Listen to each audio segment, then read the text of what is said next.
c'est Bérangère pour la chaîne Bébé, Scrap et Bouquine. Et oui, j'ai changé le nom de ma chaîne parce que on n'y parlait que de scrap et en fait j'ai deux passions qui sont, voilà, j'ai toujours lu en fait. Et je voulais absolument intégrer la lecture à ma chaîne puisque c'est une passion qui prend beaucoup de place dans ma vie.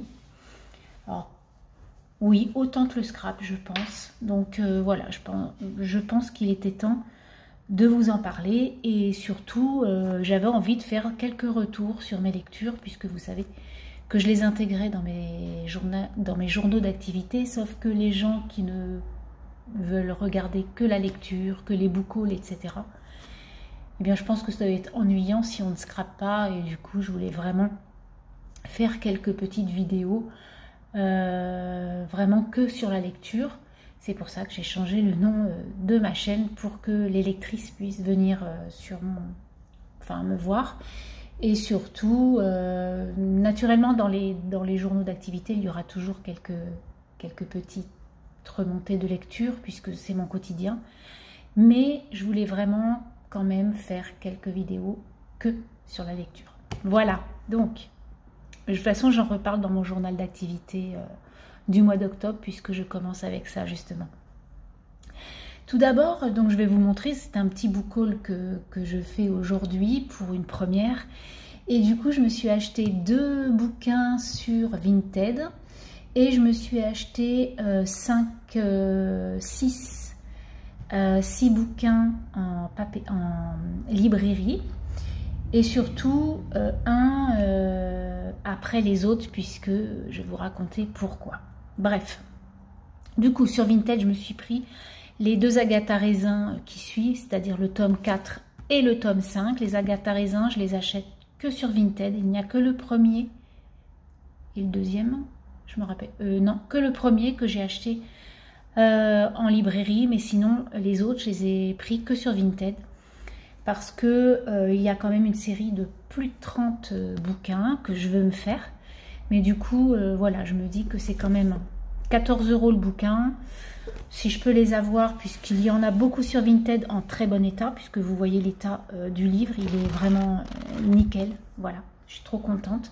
Les autres que j'ai eu aussi, donc c'est parfait. Moi, ça me suffit pour mettre dans ma bibliothèque. Donc tout d'abord, j'ai pris, comme je vous ai dit, le tome 4 qui s'appelle donc Randonnée mortelle, danger, terrain miné. Donc c'est toujours dans la collection Albin Michel, parce que les Agatha Raisin, il y a 2 collections je crois. Et du coup, moi j'ai celle de Albin Michel, il y a Piment Noir je crois, si je ne me trompe pas. Et du coup, le 5e sera pour le meilleur et pour le pire, donc pareil, on va lire. Donc il est un petit peu plus gros celui-ci, parce que généralement ils font 250 pages. Vous voyez, celui-là il fait 242 pages et celui-ci 284 pages, on va dire. Voilà donc les 2 Agatha Raisin pour donc novembre et décembre. Je les ai déjà. Ensuite, je me suis pris 2 poches. Alors, je me suis pris ce bouquin qui s'appelle La Tresse, qui a été écrit par Laetitia Colombani en livre de poche. Je me le suis pris. J'ai vu beaucoup de vidéos où il était présenté et vraiment j'avais envie de le lire, de me faire une idée. Alors, je suis un peu dégoûtée parce que le week-end dernier, en fait, il y a eu Laetitia Colombani qui est venue. Je ne pouvais pas y aller. Et en fait, il y avait la projection de son film et du coup, elle dédicaçait son bouquin. Malheureusement, je n'étais pas là. Du coup, je ne pouvais pas le voir. Un petit peu contrariée quand même sur ce coup-là. Donc en fait, La Tresse, c'est quoi? C'est 3 femmes. Il y a une femme en Inde, une femme au Canada et une femme en Sicile.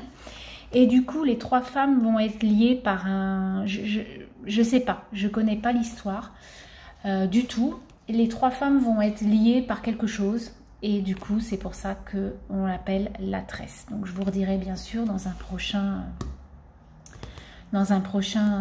prochaine vidéo ce que j'en pense.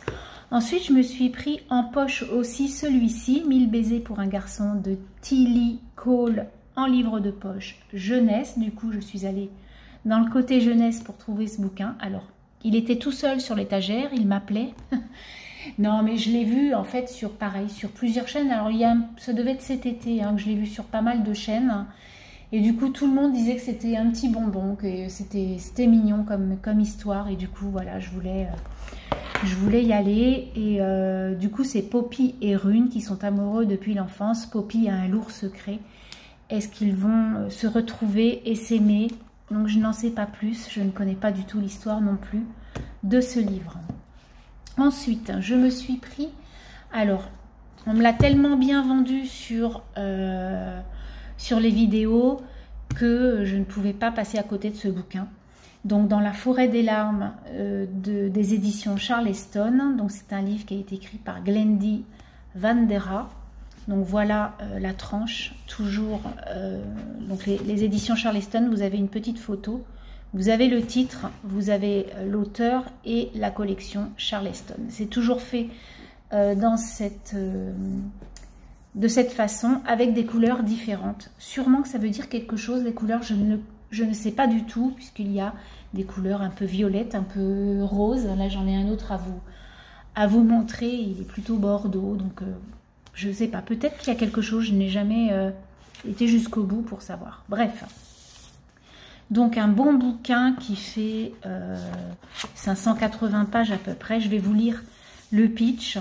Du plus loin qu'elle s'en souvienne, Élise a toujours trouvé refuge dans la forêt sauvage.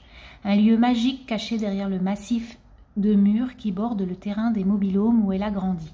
Dans cet îlot de verdure, le bruissement des feuilles et le murmure apaisant du ruisseau devenaient ses confidents les jours où sa mère buvait trop.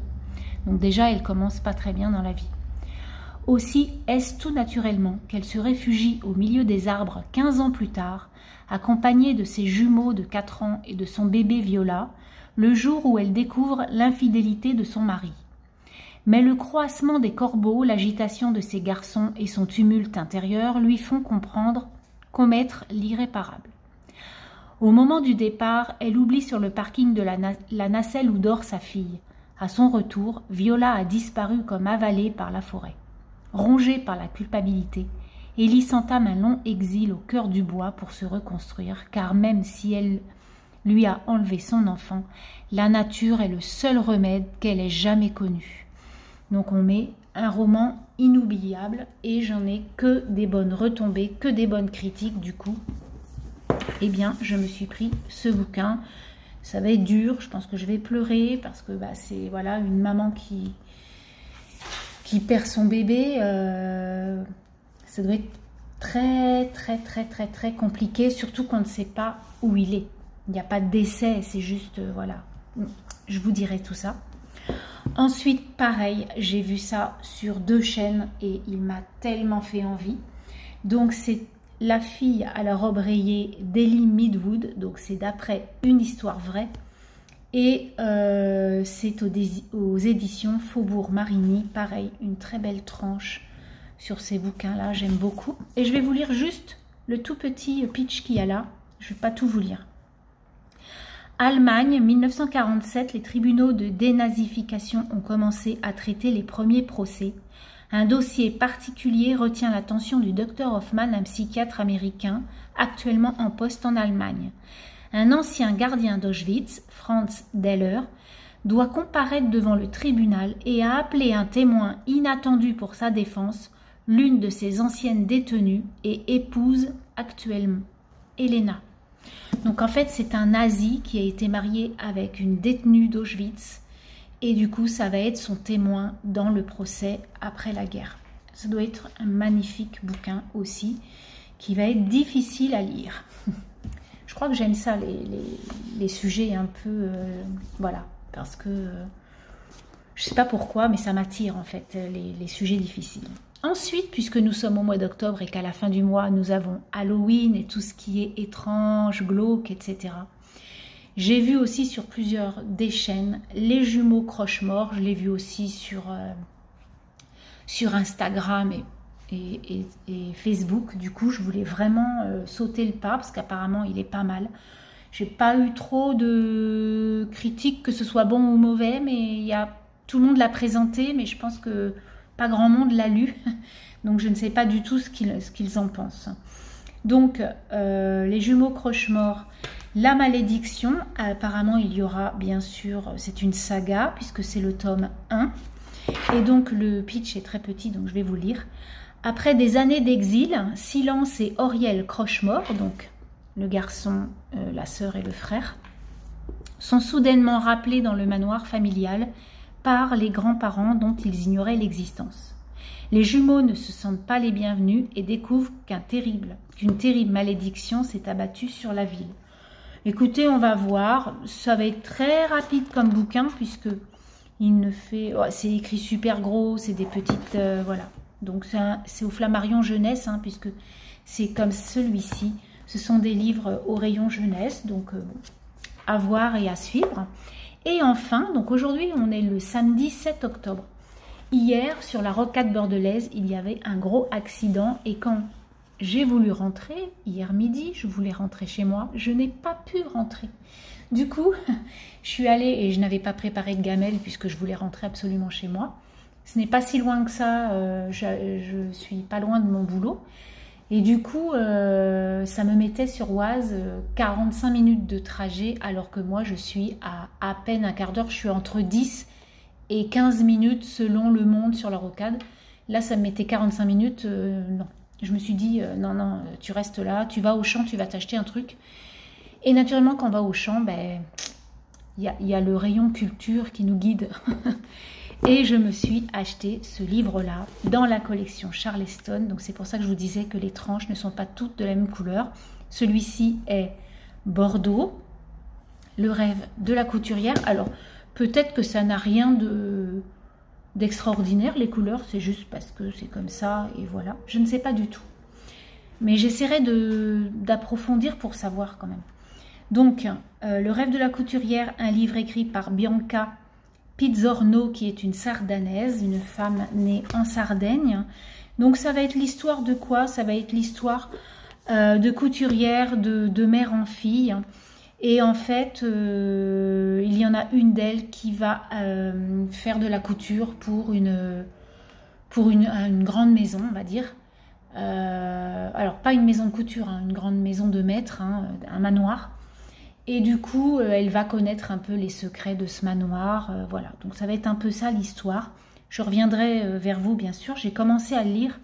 Malheureusement, ou heureusement, mes collègues sont revenus et du coup, ils m'ont taillé la bavette. Du coup, j'ai éteint mon livre à la page 20 et quelques parce que je ne pouvais plus continuer.